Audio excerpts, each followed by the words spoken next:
we're going to talk about 4 great summer blooming perennials that are pollinators' dreams.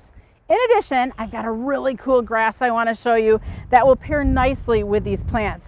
So be sure to watch to the end because that grass you don't want to miss. Hi, I'm Heidi from Garden Crossings, and the first plant we're going to talk about here is the Leading Lady Raspberry Monarda. So the Leading Lady series of Monarda, they're an earlier blooming Monarda or bee balm, and they're right now they're in their absolute prime. So these are hardy in zones 4 to 8, and they're a great plant for the pollinators. They attract the hummingbirds, they attract butterflies, the native bees, all the things that you want to bring to your garden. They're an earlier blooming variety. They get about 14 inches tall, 14 inches wide or so, and they like to be grown in full sun to part shade locations. Nice thing with the Monarda is that they are deer and rabbit resistant as well. So if that happens to be one of those problems in your garden, not to worry. These do very nicely. These have been in the garden now. This is going on season 2, and there was, I think there was 5 plants that were planted here. One of them seems like it's not doing super great, but I would have to say, like, if you're looking for the most vibrant in the Leading Lady series of Monarda, this is one of my favorite colors, this raspberry. And if you want to know how to extend that Monarda season, we've got the Leading Ladies. We also have another series called Pardon My, so Pardon My Pink, Purple, Orchid, etc. That would be one you could also plant to continue that Monarda color going throughout the summer. Here we have the Midnight Masquerade Penstemon, and they are doing so pretty right now. So these are a great plant for pollinators. These beautiful purple tubular flowers, that's really one of those things, like if you're looking for a pollinator plant, any plant that has these tubular flowers usually are a plant that will attract the hummingbirds, the butterflies, and the bees.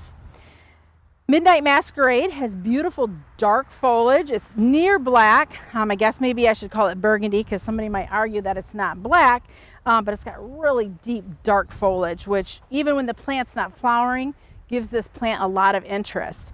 You can see lots of flowers going on. These plants too, this is only the second summer, so they haven't had a whole lot of time to get mature, but they're doing really nice. And oh, there comes a bee coming to check them out right now. And I love how they just are dancing here in the breeze.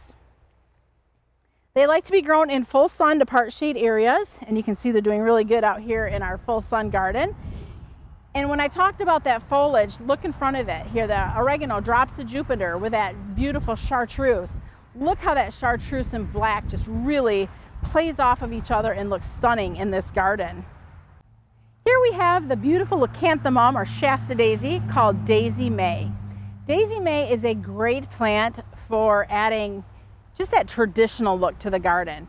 These daisies can easily be trimmed as a cut flower to put in a vase to bring indoors, or you can leave them out here for beautiful flowers all summer long.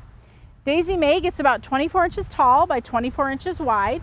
It's just starting to bloom here out in the garden right now, and it's looking so crisp and clean. That's one thing I like about Daisy May is the flowers are always so clean looking. When this plant is done flowering, it's going to what we would call bury its dead and send up another round of flowers for extended bloom time throughout the summer. Daisies are a great plant for attracting the pollinators to the garden as well, and just really have a nice overall habit in the garden. Here we have the Opening Act Flax. So the Opening Act Flax is a hybrid flax. It likes to be grown in full sun to part shade locations. And the thing I like about this flax is, I'm going to say it spreads, but I don't want that to be a scary word.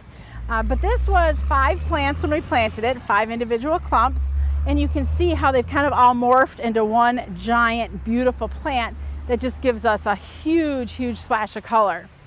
The Opening Act Flax can be trimmed back when it is done flowering, and it should give you additional blooms throughout the summer. This is a great plant for the pollinators, the hummingbirds, the bees, the butterflies, and the thing, I love the beautiful mass of color that this gives to the garden. It is early to bloom, as the name implies, opening act, kind of the start of, let's say, the season.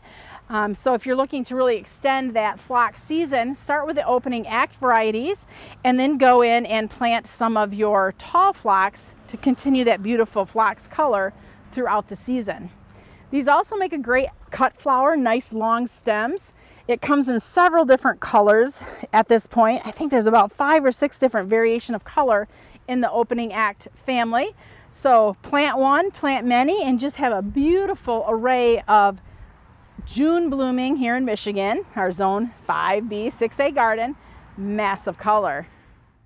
Here we have the beautiful leucanthemum or Shasta daisy called Daisy May. Daisy May is a great plant for adding just that traditional look to the garden. These daisies can easily be trimmed as a cut flower to put in a vase to bring indoors, or you can leave them out here for beautiful flowers all summer long. Daisy May gets about 24 inches tall by 24 inches wide.